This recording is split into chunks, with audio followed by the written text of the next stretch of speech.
ভারতের সীমান্ত ঘেঁষা এই পাহাড়ি এলাকায় হাতি ও মানুষের দ্বন্দ্বের ইতিহাস প্রায় ৩ দশকের। প্রতি বছরই ফসলের মৌসুমে খাবারের সন্ধানে লোকালয়ে হানা দেয় বন্য হাতির দল। শেরপুর সীমান্তে কিছুতেই থামছে না হাতি মানুষের দ্বন্দ্ব। বড় মৌসুমের শুরুতেই সীমান্তবর্তী গারো পাহাড়ি এলাকার জনপদে ছড়িয়ে পড়েছে বন্য হাতির আতঙ্ক। সন্ধ্যা নামলে গহীন বন থেকে হাতির দল লোকালয়ে নেমে এসে সাবার করছে ধান এবং সবজি। এই সংকটের স্থায়ী সমাধান চান পাহাড়ের বাসিন্দারা। স্থানীয় সংসদ সদস্য জানিয়েছেন, সমস্যা সমাধানে সংসদ সহ সংশ্লিষ্ট মহলে আলোচনা চালিয়ে যাচ্ছেন তিনি। জোবাইদুল ইসলামের পাঠানো তথ্য ছবি নিয়ে ডেস্ক রিপোর্ট।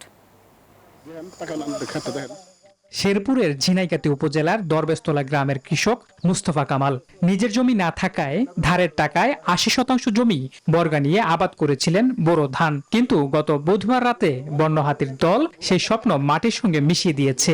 একটু ক্ষেত লেগেছি ঋণ ধার করে মানুষের কাছ থেকে টাকা ঋণ নিয়ে, তবুও বগরা আমার কোনো নিজস্ব কিনা জমি নাই, এই আশা ভেঙে গেল।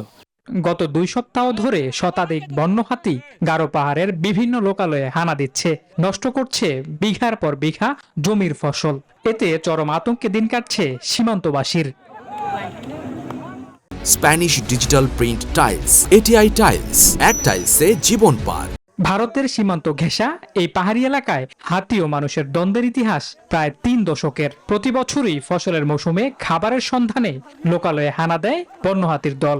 জীবন ও ফসল বাঁচাতে এখন মশাল জ্বালিয়ে কিংবা ঢাকঢোল পিটিয়ে রাত জেগে পাহারা দিচ্ছেন স্থানীয়রা।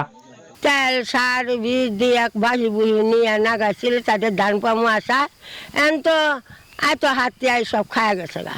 আন্ডার হাতি আসে আর প্রতি বছরে মাসের বাড়িঘর ক্ষতি করতেছে, ধান এই যে আন্ডের মাসে ঘুম জাগতেছে, আন্ডের মানুষ মারে আটতেছে। হাতি এবং মানুষের দ্বন্দ্ব নিরসনে যদি সরকার কোনো কাজ পদক্ষেপ করে তাহলে ভালো হইতো। বন বিভাগ বলছে এই সংকট নিরসনে তারা নিয়মিত কাজ করছে।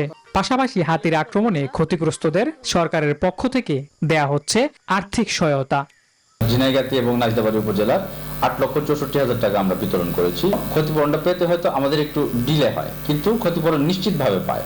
এদিকে হাতি ও মানুষের এই সংঘাত নিরসনে স্থায়ী পদক্ষেপ নেয়ার আশ্বাস দিয়েছেন স্থানীয় সংসদ সদস্য। আমি মাননীয় প্রধানমন্ত্রী এবং পরিবেশ বনমন্ত্রীর সঙ্গে কথা বলবো, এবং পরিবেশ বনমন্ত্রী আমাকে কথা দিছে খুব তাড়াতাড়ি উনি আমার এলাকায় আসবে, স্বচক্ষে এই বিষয়গুলি দেখবেন এবং স্থায়ীভাবে বন্ধের উদ্যোগ গ্রহণ করবেন। সরকারি পরিসংখ্যান বলছে ২০১৪ সাল থেকে এ পর্যন্ত হাতির আক্রমণে এই অঞ্চলে প্রাণ হারিয়েছেন অন্তত ৪৬ জন। বিপরীতে প্রাণ গেছে ৩৪টি হাতির। এই প্রাণহানি রুখতে বনের ভারসাম্য রক্ষা ও পরিকল্পিত ব্যবস্থাপনার দাবি পাহাড়বাসীর। Desk report, news 24।